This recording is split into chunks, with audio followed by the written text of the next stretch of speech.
নমস্কার এবং সুপ্রভাত বন্ধুরা, রুদ্রবার্তা ইউটিউব চ্যানেলে আপনাদের স্বাগত জানাই। আমি রুদ্র প্রসাদ ব্যানার্জি। আজকে রুদ্রবার্তা শুরু করার আগে আপনাদের মনে করে দিই, সেটা হচ্ছে চ্যানেলটা সাবস্ক্রাইব করতে ভুলবেন না এবং ভিডিওটা শেষ পর্যন্ত দেখবেন। যদি ভালো লাগে অবশ্যই লাইক করবেন। শুরু করছি সকালের রুদ্রবার্তা।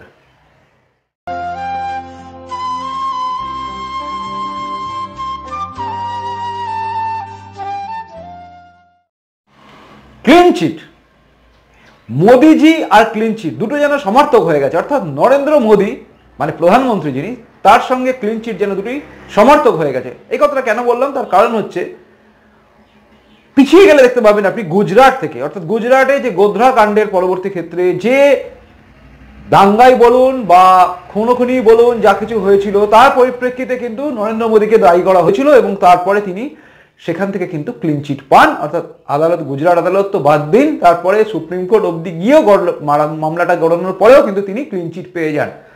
তো ক্লিন চিট সেখান থেকে শুরু হয়েছিল এবং তার পরবর্তী ক্ষেত্রে বহু মামলায় তাকে দোষী সাব্যস্ত করার চেষ্টা করা হয়েছিল, কিন্তু সেখান থেকে তিনি ক্লিন চিট পান পরপর।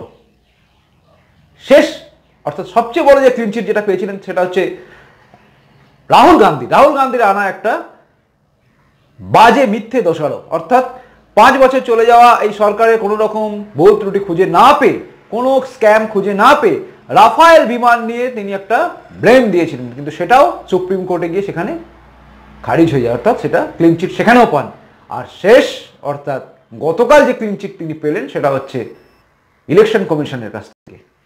তার কারণ তার নামে, অর্থাৎ তিনি দেশকে সম্বোধন করে যেটা বলেছিলেন, অর্থাৎ এস্যাট অর্থাৎ অ্যান্টি স্যাটেলাইট মিসাইল শক্তি, মিশন শক্তি লঞ্চিংয়ে সফল হওয়ার পরে গর্বিত একজন প্রধানমন্ত্রী হিসেবে যখন তিনি দেশবাসীকে জানাতে গিয়েছিলেন, কোথাও তিনি ভোটের প্রচার করেননি, কোথাও তিনি বলেননি আমি করেছি, তিনি বলেছিলেন আমি গর্বিত। যেমন আমরা বলি আমরা গর্বিত, ঠিক তেমনি তিনি বলেছিলেন আমি গর্বিত।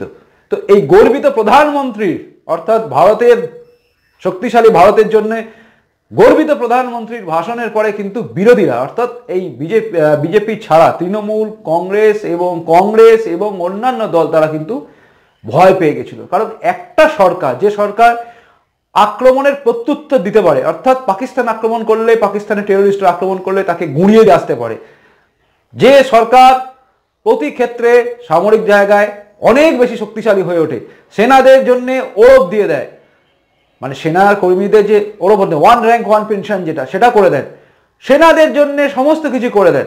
আর সেনাদের ওপর আক্রমণ হলে তার প্রত্যুত্তর দিতে পাকিস্তানে গিয়ে আক্রমণ করানোর জন্য আদেশ দিতেও কিছু হন না, যিনি সেনাদের হাতে সমস্ত ক্ষমতা তুলে দেওয়ার জন্য রেডি থাকেন, সেই প্রধানমন্ত্রীর সমস্ত কাজে কিন্তু এরা ভয় পায়, এবং ভয় পায় বলেই শেষ পর্যন্ত এইটা নিয়ে বলতে চেয়েছে যে আবার যদি ভারতবাসী জেগে ওঠে, অর্থাৎ পুলওয়ামা বিস্ফোরণ কাণ্ডের পরে বালাকোটে সার্জিক্যাল স্ট্রাইক 2 হওয়ার পরে দেশবাসী যেহেতু একাট্টা হয়ে গেছে যে না, জাতীয়তাবাদীর জন্য জাতীয়তা বোধ বেজে উঠেছে এবং এর জন্য দেশপ্রেমের জন্য এই মোদী সরকারকে আরেকবার হয়তো দরকার হবে, তারপরেই শেষকালে যদি এরকম একটা জায়গায় প্রধানমন্ত্রী গর্বের সঙ্গে ঘোষণা করেন যে এস্যাট মিশন লঞ্চড হয়েছে, যে মিশন অর্থাৎ অ্যান্টি স্যাটেলাইট মিসাইল, যেটাকে কংগ্রেস সরকার আমল দেয়নি, বুলেট প্রুফ জ্যাকেট কংগ্রেস সরকার আমল দেয়নি, সেনাদের জন্য কোনো কিছুই আমল দেয়নি, সেই সেনাদের জন্য এবং ভারতবাসীর জন্য যখন গর্বের জায়গা তৈরি হয়, যখন তিনি ডিক্লেয়ার করেন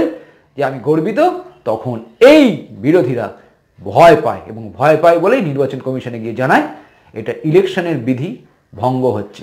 ইলেকশন বিধি ভঙ্গ তো প্রতিনিয়ত দেখতে পাই আমরা নেতাদের কথায় কথায় এবং নেতাদের চামচাদের কর্মকাণ্ডে। যাই হোক, আজকে ছিল ক্লিন চিট মোদি এবং ক্লিন চিট দুটোই সমর্থক, কাজেই আবার তিনি ক্লিন চিট পেয়ে গেলেন। এবার দেখার অপেক্ষায় আছে ভারতবর্ষের জনগণ তাকে ক্লিন চিট দিচ্ছে, মানে আরেকবারের জন্য তাকে আনছে নাকি আনছে না। রুদ্রবার্তা সকালের বার্তা এটুকুই ছিল। দেখতে থাকুন রুদ্রবার্তা। চ্যানেলটা ভালো লাগলে নিশ্চয়ই সাবস্ক্রাইব করবেন এবং চাইও আপনারা সাবস্ক্রাইব করুন, কারণ আপনার মতো মানুষরা সাবস্ক্রাইব না করলে আমার সাবস্ক্রাইব করার জন্য কেউ নেই। আর একটা কথা মনে রাখবেন, যারা আমাকে ফোনে খিস্তি করছেন, যারা আমাকে গালাগালি দিচ্ছেন, আমার হোয়াটসঅ্যাপে গালাগালি ভরে দিচ্ছেন এবং হুমকি পর্যন্ত ফোনে দিচ্ছেন, তাদেরকে বলি লাভ নেই।